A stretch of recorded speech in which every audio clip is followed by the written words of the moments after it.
Yo, I got something to say. It's your boy Frankly. I am here with a special guest today. His name is Maul. Am I saying it right? MaulX. MaulX. And he's here with me on this special show. Really excited to have him. Met him at the Girani Coffee House. Yep. And now we're here and we're talking to him. Learned a little bit about him before we started recording, but now we're here. So MaulX, tell us what's up. Tell us who you are, and just tell us who you are, where you from, and everything. All right, so I'm from Jamaica, born and raised in Kingston, Jamaica, to be exact. Right now, we in Virginia right now. Reside in Virginia. Been here for a while since the summer. So not a full year yet, but I'm enjoying it out here so far, and looking towards the future, working, grinding. Right now I'm 24 years old. 24? Yeah. You're young. Yeah. Yeah, that's what's 24. up. I'm not sure, but I guess that's perception. Some people probably think I'm like older than expected. You're younger than me. So. But I'm 24 years old. Just coming up, my birthday is actually in February. I wanna this is one of my first real interviews like that. Yeah. So I wanna really put my put my input out there so people know when people go back to this clip or whenever people visit this, they can actually know my story and really understand who I am. I wanna just give full details on me as a person, right? So born in Jamaica, born in Kingston, Jamaica. February 17th, 1995. So my birthday was this past February. 24 years old right now. Living in Virginia right now. Got my degree in economics and philosophy. This past May, graduated from the University. Congratulations! Congratulations! Thank you. All right. Definitely. Graduated from the University of Maryland, College Park. Spent a lot of time in DC. But as I said, born and raised in Kingston, Jamaica. So coming to the States, I moved here at 17 years old.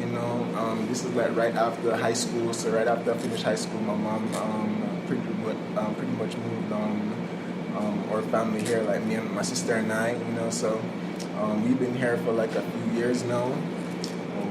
I put cream on yours. Perfect. Okay. Thank you very Cheers much. over there. Thank you. Perfect. We got some good, getting some good service right now. Some good coffee. Over here at Karma Ground, I think it's called.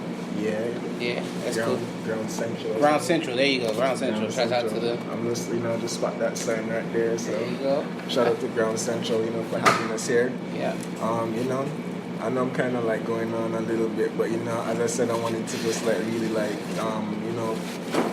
put my information out there just as a person so people can understand the story, understand where I'm coming from and how I got to this point right now. So as I said, moved to the States at 17, but before that, I was loving life in Jamaica, life was good, I had a great, things was cool, everybody has ups and downs, but I always try to be positive, no matter what, had a good family, everything.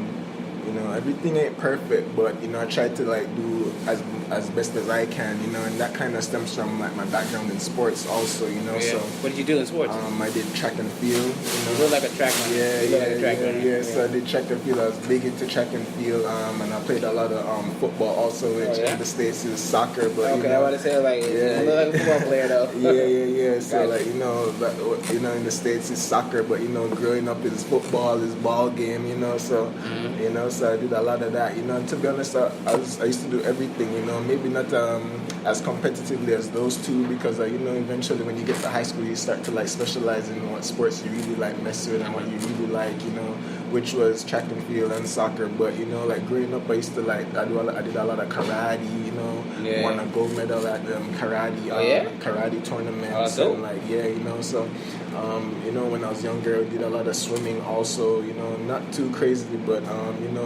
just I loved all sports in general, eventually, as I said, I focused on the track and the soccer and stuff because, in Jamaica, we take stuff like that seriously, especially the track, So, I kind of specialized as I got older, but as a kid, I just loved all sports, I was like a sponge when it came to anything, even cricket, I used to love cricket, when I was a kid, I don't I don't get cricket. Cricket, yeah, I like it. You know, it's like, you know, I guess people kind of like try to compare it to what you guys have here as baseball. You know, and I love baseball too. You know, big baseball fan. You know, been to a few baseball games too. But you know, that's just me. I like to, you know, I watch everything. Yeah, like I'll be watching the Winter Olympics. You know, I go snowboarding when I can. You know, so like, you know, I'll be watching curling. You know, the people that, you know, things that people don't even really care about. You know, so that's cool. I just try to like find inspiration in everything that I see. You know, like there's something to it. You know, if you really focus on it and you really try and break out like what's beautiful or what's competitive, you know, like there's inspiration in everything around us. So, you know,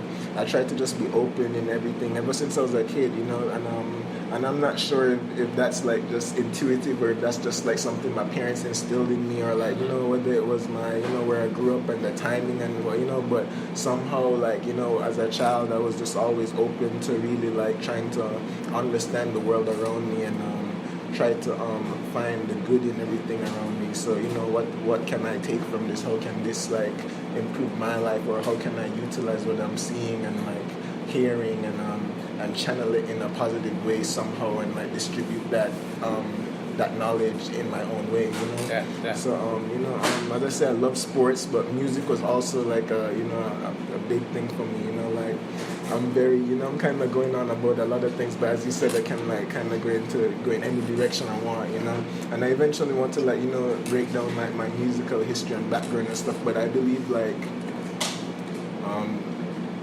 everything kind of contributed to that, you know, everything along the way, all those years focusing on track, focusing on soccer, like, you know, I wasn't fully focused on music at that time, but I believe that I still have some of that, whatever I learned, in those skills, I'm still bringing it right now. Those disciplines that you learn, you take it over to, you know. That's good, that's important, especially in the music industry. When you come into the music, you gotta learn, you have to learn the business. Definitely. You know, it's like music is a sport. Because you gotta train, you gotta prepare, you know, you gotta understand the craft that you're getting into, and then you create your own, like, you know, you create your own lane. Definitely. So one thing I want to ask you, because you're gonna talk more about music, and you say you're gonna talk about the build up of music. What's the one thing, I think it's called in Jamaica, they have like that dancehall, reggae. Reggae, but what's that like? Reggae. It's like a dancehall music. Yeah, but they kind of like do that. Man, I'm drawing a blank. Because I was watching a Marley video, and Jay-Z and Marley, and they were going by all the little spots, and then there was one like, was singing, she was singing. Like the bomb song. Sister Nancy. Sister Nancy song. There you go, Sister Nancy. Is that big? That's big, like, you know, like, and that's kind of just the vibration of the island, you know, like, you know, if you like listen to reggae music, and even that Sister Nancy, like, you know, you can't even like, I know it's like Jamaican music, like reggae music, you know, and now, like, you know, dancehall is very popular, but it's just a similar vibration throughout all those, you know, all those genres or like sub-genres, you know, and to be honest, like, and that leads into like, that goes back to even like genres before reggae, you know, we had like ska music, you know, we had like you know, all type of different, you know, and that's, you know, as a Caribbean island, you know, you kind of like you kind of feed from everything, and we just feed from the energy of everything around us, you know. And it's like, you know, even with that Sister Nancy track, there's a reason why that track like resonate with a lot of people, because, you know, like it just kind of soothed the soul, you know, it's that soul thing, calmness to it, you know, and a lot of people resonate with it, you know, that resonates with a lot of people. But yeah, like even just the reggae music, you know, just like the way even like Damien, they use that Sister Nancy and bring in Damien and Jay-Z, and there's a reason why all of that blend, you know, they like, you know, they understand the meaning of like that sound, that vibration, you know. And you know, like, and that's why reggae music, like Bob Marley was pushing reggae music on a very like high level, because he knew that that's what the world needed, especially when he was bringing it, you know. Because, you know, like, I guess, you know, this is my perspective, and to be honest, I have done my, you know, like, as a Jamaican, we look up to Bob Marley a lot. So, you know, and from what I know of Bob Marley, like, he was on a mission of bringing that vibration to the world. You know, we probably had it in Jamaica, but he brought it to such a high level, and, you know, and like, I respect that. I mean, to be honest, like, the world appreciates that. Bob Marley is, like, to me, like, one of the, like, greatest musicians, songwriters, artists, people that ever, you know, that ever lived, and, like, bring a certain, like, energy to the world, you know. And, you know, and I wasn't alive back then, but I can imagine, and you know, I study history, so I can just imagine like him growing up and like seeing the world, and he's like, yo, I know what the world needs. This is what the world needs. I need to like contribute this to the world. You know, it might not save everybody, but it can save some people. You know, like going to help some people. It's kind of cool because I mean, at this time we just lost a great in Nipsey Hussle. Yes, I wanted to definitely talk about this. Yeah, definitely. And so you talk about Nipsey Hussle, you talk about Bob Marley, and honestly, you have people like this along the way. Yes, they really did. They do, and you know, make their mark on life. Yes.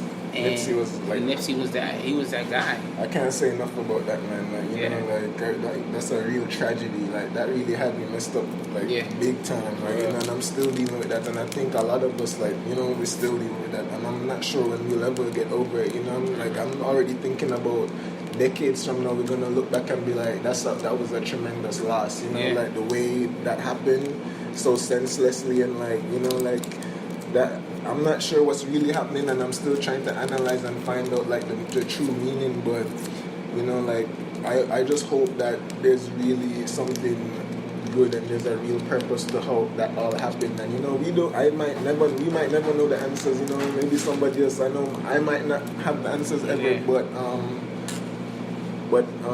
I just hope, because he was such an amazing individual and member of the culture, you know, like, you know, that I had to say individual because he was really like playing his part as a person, you know, he was setting an example, like, you know, I can't say he was a perfect person all the way because, you know, like, I don't want to like make it seem like, you know, I don't want to overdo it and make it seem like he was like some type of like, angel or whatever. You know, but I believe he was one of the best of us, you know, like as a person he was really like in tune, and I feel like we have a lot to learn from him, like, you know, even still, you know.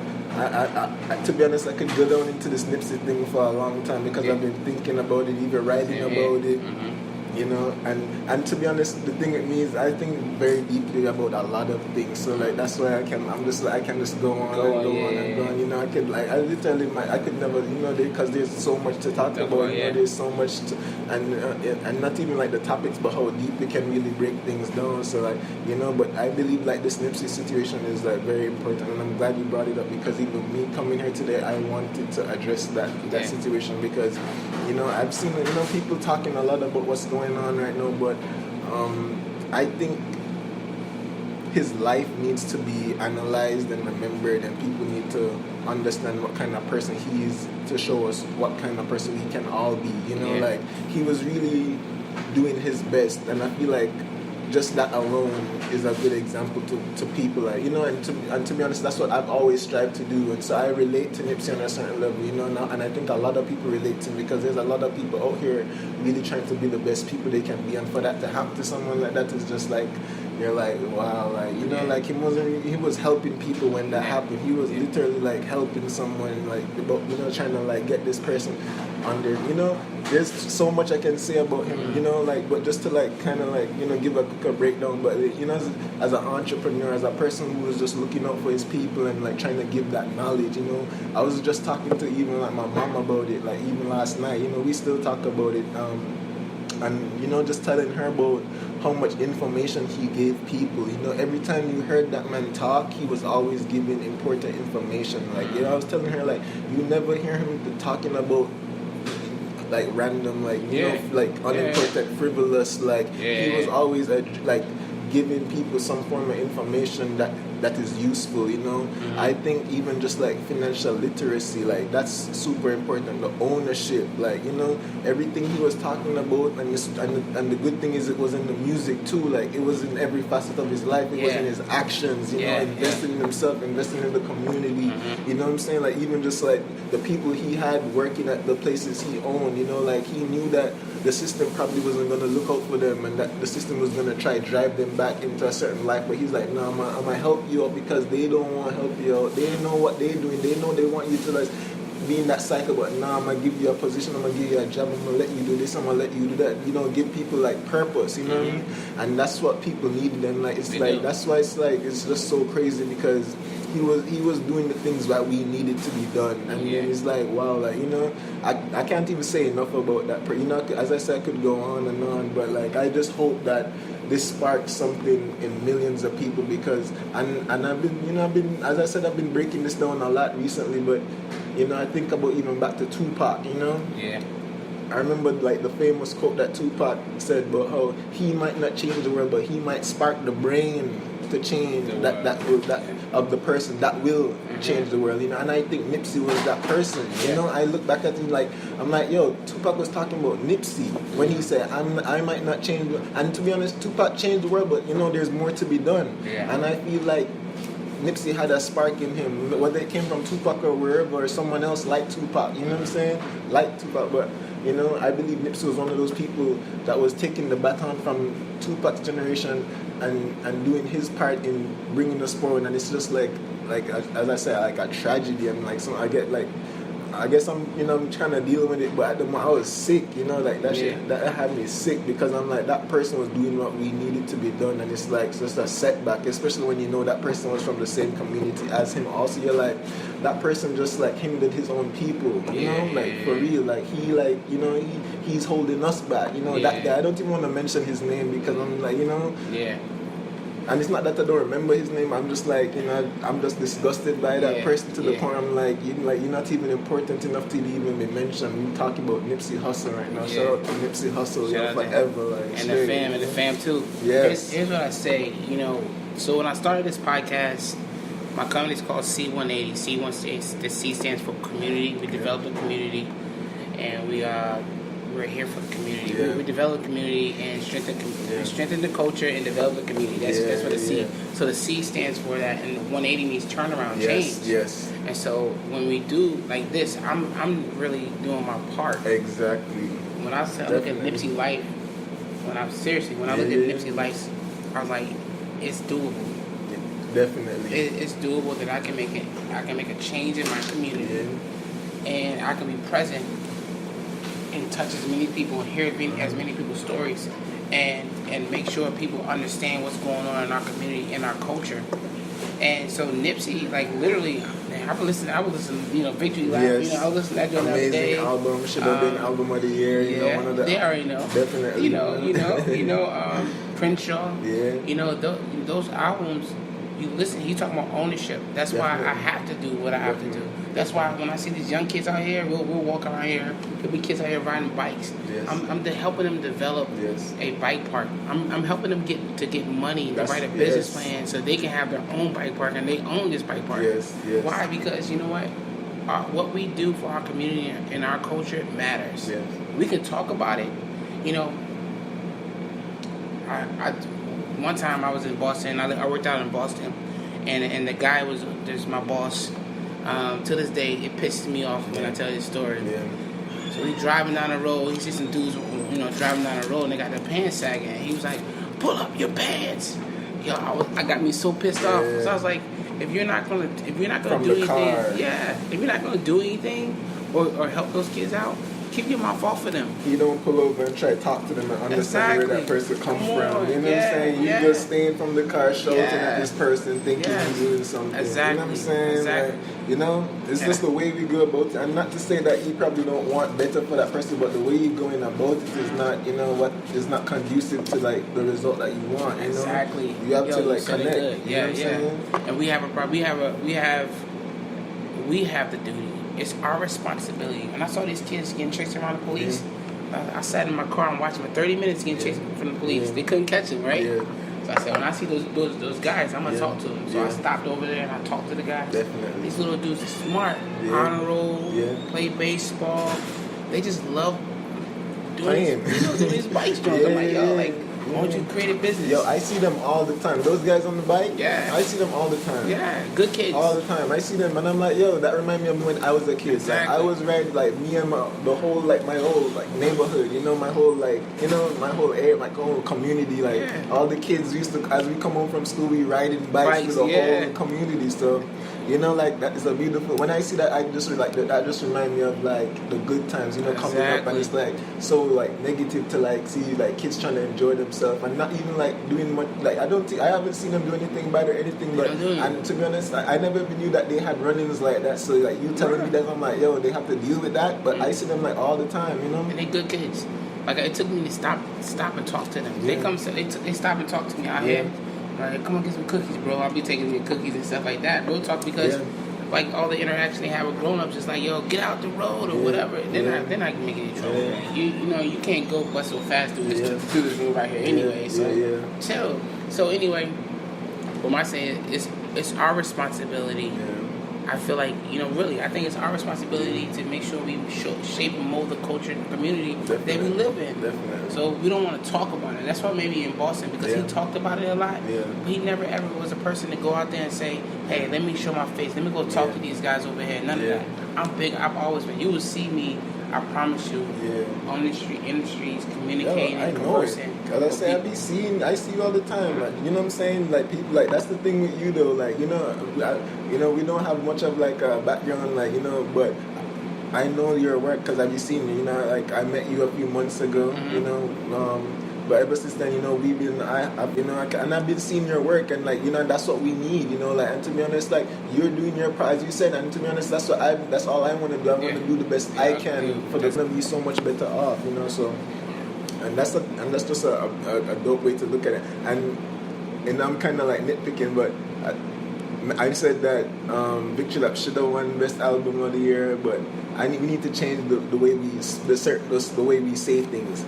It did get Album of the Year last year. Probably not at the Grammys, but for people who like really understand music and understand like the message and you know like the work that's put in, like he got Album of the Year. You know what I'm saying? We can't say that he should have. No, he did. Just because these people never gave it to him, they don't know squat. You know what I'm saying? Like so, you know, as I said, like I probably mentioned it away earlier, and it's probably not a big deal, but you know, we just need to like understand what we're saying sometimes and really like, you know, understand that there's power in that, and we can't give certain things power if we don't want them to have power. We have to give ourselves that power. We have the ability to create and give power. Yeah, we do. Yeah, we do. Yeah, good word, man. I like that. So, you know, the shape of the music. Yeah. I'm glad. Man, I'm excited right now. I'm like, me too. What's going right now? Me too. So, it's really good to hear, you know, someone's view on life and music. Yeah. When it comes down to your music, had the privilege to listen to your music.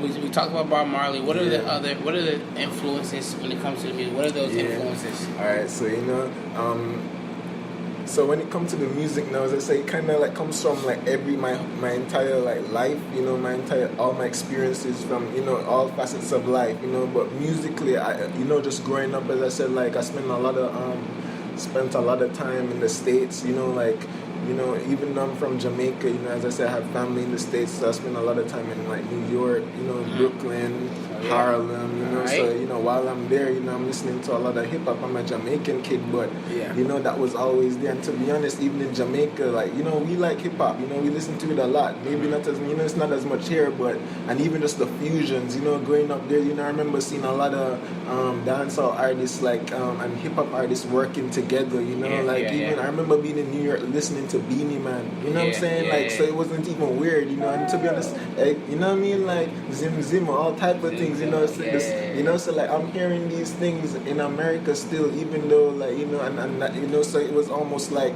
a bridge, you know, and it was like super connected, and to be honest, I want to even take it back a little, just to the origins of hip-hop, you know, like, you know, with Kool Herc, you know, like, he came straight from Jamaica, born in Jamaica, and like, brought that energy to the Bronx, and started hip-hop, like, you know, like, for real, you know, so like, there's really like a real bridge when it comes to like, you know, hip-hop, dancehall, you know, reggae, you know, that whole thing. So, and to be honest, dancehall kind of evolved like a little later on, so it's really like almost like a earlier dancehall, you know, like but still like that reggae energy, you know, built to it, you know, because like, you know, dancehall became its own thing later, like, you know, in the 80s, like 90s and stuff, but Kool Herc was, you know, before that, and like, you know, moved before that, but still it's that same energy, you know, like dancehall, reggae kind of share that same vibration in a certain way, so, but yeah, you know, so just being in New York, you know, but even everywhere I've been, you know, I kind of just try and like take a little piece. So I remember even having like the Missy Elliott CD. Yeah. Like Missy Elliott was VA my baby, thing. VA baby. You know what I'm saying? Yeah. Virginia, shout out to Timbaland, shout out to Pharrell. Like super big Virginia connection when it comes to the music. Also, like I remember,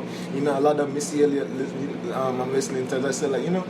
As I said, Jamaican, listening to a lot of reggae dancehall, you know, all type of things. Barry's Hammond, listening to, you know, everybody. You know, like I was literally, and the thing is, not all the time I used to have like cable and stuff. This is the important part. You know, growing up, you know, we had cable in Jamaica, so you know we could watch American TV and stuff. But sometimes we never had that. So I'm watching like local Jamaican television. You know, and I know I'm kind of going back and forth with my time in New York, my time in, you know, but that's what it really was like. You know, like those two things I really like learned a lot while I was in Brooklyn, Harlem, and I learned a lot while I was in Kingston also. You know.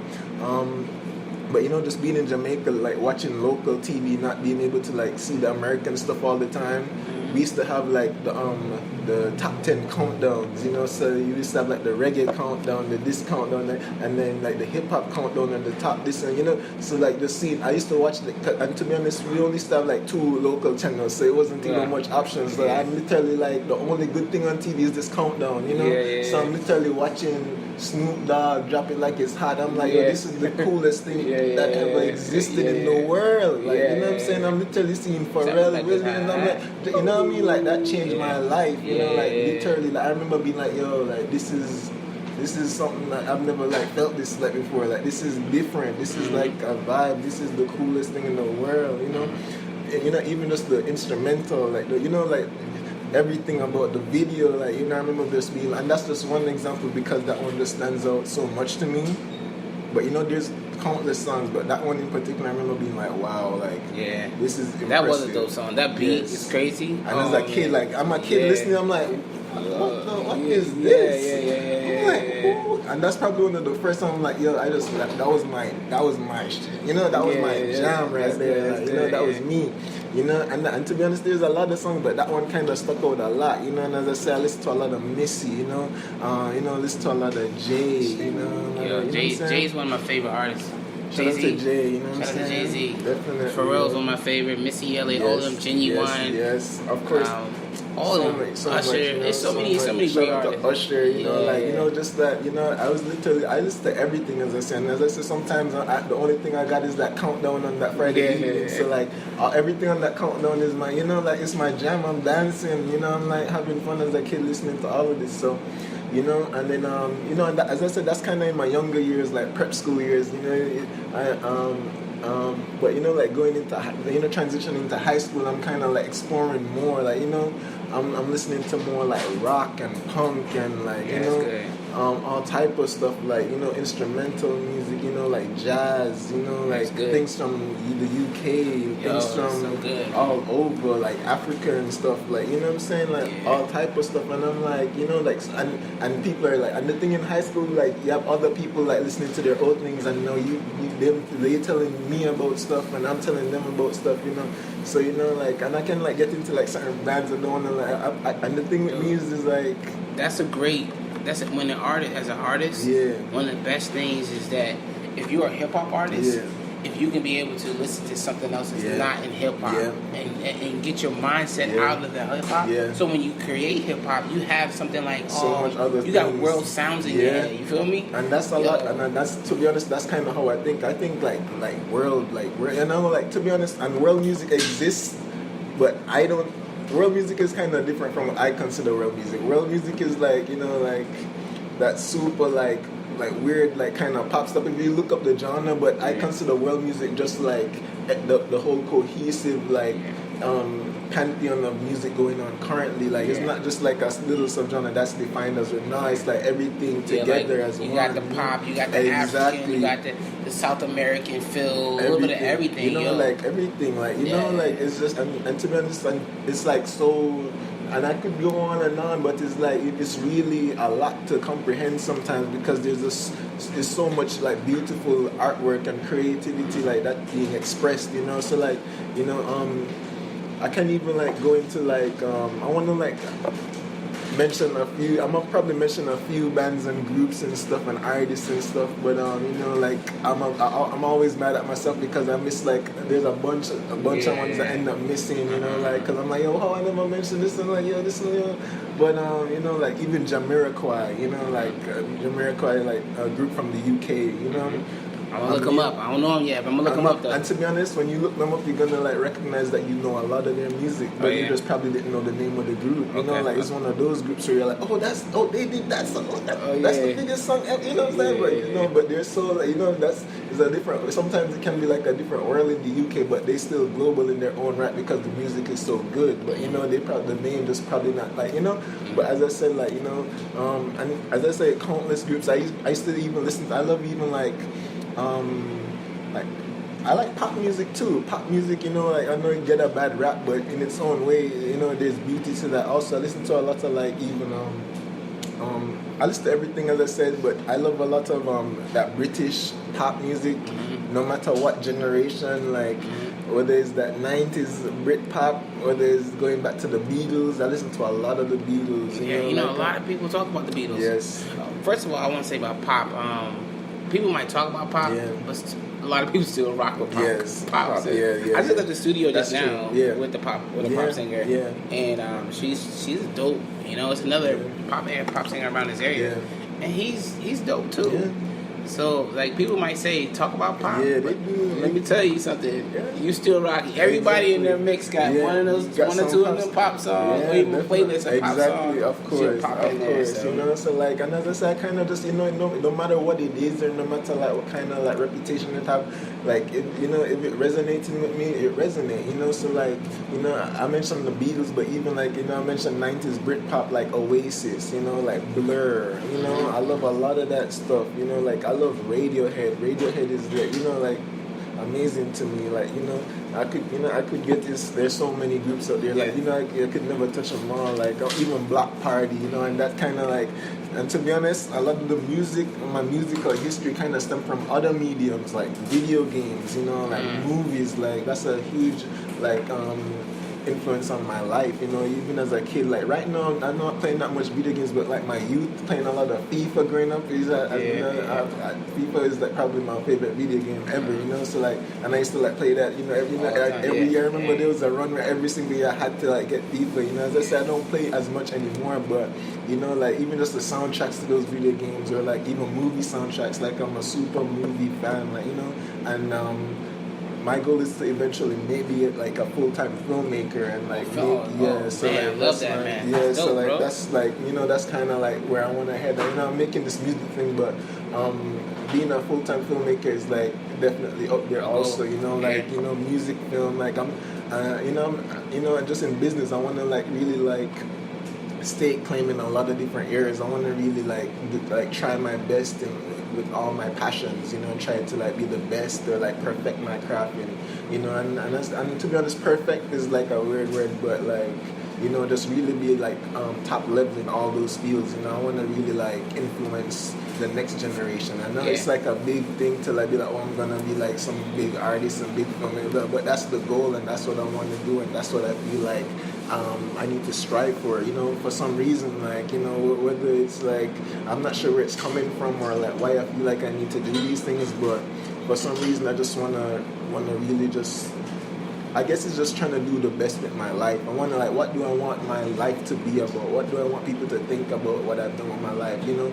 And, you know, as I said, like filmmaking, music and stuff, but that's kind of just like the starting point, because it's what I'm going to do with that influence in those areas. That is what I believe is most important. You know, I can be like an amazing artist or amazing music producer, amazing screenwriter, amazing filmmaker, but being great at those things is just the beginning, because it's the things that come with being a great filmmaker that I like, you know, just being able to like, you know, influence people in a certain way. I like what even Jordan Peele did with Get Out, you know, stuff like that, you know, because that's more than a film, you know, like he's doing something else, you know, he's changing the culture, he's changing the narrative of the world, you know, like things are different now because of that movie, you know.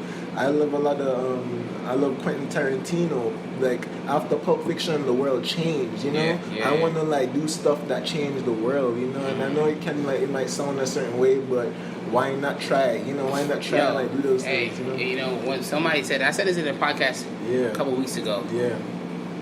Actually, that podcast hasn't been released, but I'll say it right now. Yeah. The greatest treasures aren't found at the bottom of the ocean. Yeah. They're not found in the gold mines. Yeah. They're found in the graveyards. Yeah. Because people die with all their dreams and their visions that they're supposed to be doing. True. And I'd rather die trying than not doing it all. Exactly. I gotta try. So I'm gonna try. And I think that, you know, and I will talk just sitting out here with you, man. I can see you. I can see you really going to do this.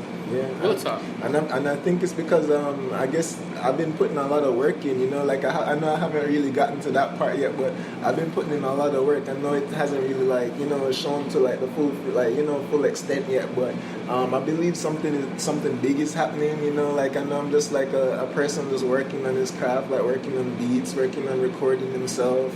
You know, working on screenplays. You know, like coming up with like all these film ideas, music business ideas. But you know, I feel like eventually all this hard work is gonna like, you know, show in some form. But you know, and that's what I appreciate. You know, I don't even, you know, I'm not even mad that I'm not a certain place yet. You know, I know that this is the journey is important also. You know, I'm learning things along the way that is gonna influence me when I'm actually where I wanna be. You know? So you know, but you know, just film in general, you know, as I said, I'm just working on these things, trying to be the best I can be in those things. But it's after that, like when I, you know, hopefully I do, you know, accomplish these things, and I believe I will, you know, I believe I will, you know, I don't want to be like super like, you know, but I'm very assured in myself, you know, in terms of what I've done so far and what I believe my ideas can do, you know, like believe that it can resonate with people, you know, and it's a lot of things, you know. I want to like tell a lot of different stories, and I want to like really, you know, tell stories that, you know, can like, you know, help people, affect people, just, you know, just influence people to like, you know, look at things differently in some form or fashion, you know. But yeah, you know, so I'm just like working on a lot, but you know, but let me just, you know, I guess I wanted to give a little background into this, like, my route in just understanding where I wanted to be, like me describing my goal and like kind of how that all started. So like, you know, in high school, you know, when like as a regular high school kids, you're not really sure, you know, what you really want to do with your life, what you want to, you know, because, you know, a lot of, you know, you growing up saying, I want to be a surgeon, doctor, like lawyer, you know, like, you know, because you want to make money, you know, you want to be successful, you want to like, you know, enjoy life, you want to like all these things, but you know, how are you going to do that? What are you going to do with your life in order to like be successful and like, you know, have a like prosperous life and family and all that, take care of like, you know, friends, family, whatever, your people, you know what I'm saying? So like, you know, in high school you're not sure yet, and I remember like, you know, feeling like, you know, whether I'm going to kind of go the conventional route or like, you know, kind of take a step off. But at one point I really was like into the sports thing. The sports thing was a big deal for me. Like, you know, I even represented Jamaica a few times. Like, you know, I made like the Jamaica team like for the CAC games a few times, and like even captained it like my, you know, one time when they had like the CAC games in the Bahamas. So like, you know, we went to a few different track meets, all, you know, in different countries, like representing my country in track. You know, I was even a part of I'm not sure if you know like much about, like you probably don't, but you know, I don't want to assume, but like in the track world in Jamaica, it's crazy, you know, like it's like that's like, you know, we're world renowned, like people know Jamaicans all over the world. Usain Bolt, you know, like all the gold medals, you know, even on the female side, we have like, you know, I'm telling, like, you know, going back to like, you know, like Merlene Atti back in the day, you know, coming up like even, you know, Veronica Simpson, you know, right now we got like, you know, Shelly Ann been killing it, you know, like all, to me honest, there's so many like sprinters, you know, you got Usain Bolt, you have Safa Power, you know, so many gold medals. So, you know, just the culture of track in Jamaica, you know, so like when I was a kid growing up, I remember being like, I want to be an Olympian, you know, like that's what I was, you know, when I was a kid, you know, I want to be a track star, I want to represent Jamaica at the Olympics and, well, you know, and to be honest, I was on that path, to be honest, you know, like, you know, because even in high school, high school track and field in Jamaica is crazy. You know, like the high school boys and girls championships in Jamaica is like the biggest track event, one of the biggest track events in the world. You know, like the biggest high school track event in the world. You know. People come from all over the world just to watch that, you know, and to be honest, even know it's so big that a lot of people even come in from other countries to go to those schools just to participate at that event. So you have kids that move to Jamaica to go to those schools just because they want to be around the best athletes at that age level and compete at the highest level. Right. You know, so it was super competitive, and it was like such a it was amazing. You know, this is the best of the best. You know, and I went to Woolmer's Boys High School. You know. And we actually won the championships in 2010. So I'm like a member of like a champs winning team, and like I take a lot of pride in that because it took us a long time to like win that again, because it was like 50 something years before that my school had won it. You know, and there's other schools that used to win it back to back to back. So like we kind of we were like an underdog that year, and we still an underdog now. But you know, like we really like showed like that country, and we showed the world that this school that people never really thought was gonna like win this championship. We're going to get, and our team wasn't as big as these other schools. These other schools got so many other so much more athletes than us, but we like made it work, and we and like that was a beautiful thing, and but like I have a super extensive background in like track, going back as a prep school, records. I broke a few records along the way: high jump, long jump. Part of like relay team sprints, all type of stuff. So at one point I really was gonna like pursue athletics as my career. That was my goal from as a kid. Because that's all I knew. So even in prep school, I want to be an Olympian. So but like in high school, that I started transitioning and opening up and looking into other areas. And to be honest, even while I was in prep school, I still kind of had an itch for music, because I remember going to like classes for that. I remember I want to like learn the piano, I want to learn the keyboard. My mom, bought a keyboard. I'm starting to go to classes, but the thing is like with that sports thing, it's so intense that you have to give it your full devotion. So like eventually after a few lessons, I'm back full, and to be honest, I was still doing it, but I had to squeeze the music in. So I'm like running from training to keyboard practice, or and like running from karate, but I'm trying to squeeze all these things in. And by the time you're in high school, you gotta pick and you gotta devote yourself to track, football, and and to be honest, I was doing those two for the longest, and then eventually I kind of had to curb it and focus on like one, because it's like so intense and the training is so it's like the real deal. But I've always had that itch for music and that itch for creativity, but the sports was just so much at the time that I never really explored it all thoroughly. So going to keyboard practices, just kind of showing that hint that I'm like into music and I want to try these things and I like the sounds and I want to figure it out. And the same with film. I had this itch for film when I was a kid, but I couldn't explain it. And to be honest, I thought it was impossible. I used to think that film was like magic. I used to think TV was like magic. I used to be like, I never knew that a person was doing that. I used to think that this was something that's almost like a god entity, almost because I couldn't as a kid I couldn't I didn't know people was putting this stuff together. I'm like, oh, this is just TV. I never knew I could make a film or make TV episodes that who's operating all of this. But when you get older, you become more knowledgeable, and you be like, oh yeah, this is this editing, you have software, you have this and this, so you do it. But as a kid, I remember just thinking this is magic, but when I realized that, and this is, kind of in high school, I'm like, oh, editing, and I started editing videos in high school, had friends and had a group, and I'm just messing with softwares and finding out about FL Studio. I'm like, what, FL Studio? You can make beats and what's and I'm just slowly learning. I'm like, oh, I can do this thing, and slowly but surely I'm like, I'm gonna do this. I'm like, I'm gonna make music, I'm gonna make film, I'm gonna write scripts, I'm gonna be a dope creative, I'm gonna be I'm gonna just, and then and I still was doing sports at the time, but I wanted to, I felt like an urge to pursue this also. I wasn't even sure how good I would be, And even one time I remember I like wanted to like learn guitar, you know. So like I spent time. I remember like my mom got me a guitar. You know, I wanted to go to guitar lessons. I went to guitar lessons, and it was like a thing.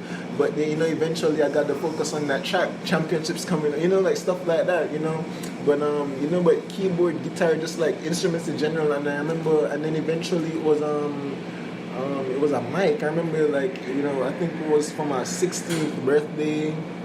I think it was my 16th birthday. I wanted that. My mom wanted, like, she wanted to know what I wanted for my birthday. I wanted a mic. You know, I'm like, what am I doing with a mic? You know, but I guess that's just me, like, you know, just trying to explore that. All right, so we gotta go into part 2 on this one, but this is what we're gonna do. We're gonna start this. We're gonna get another podcast with MaulX. Again, this is I Got Something to Say, hashtag IGSS with MaulX. We're going to continue this podcast. Thank you for liking and sharing this podcast if you listen to it. We got more to come. Give us 1 second.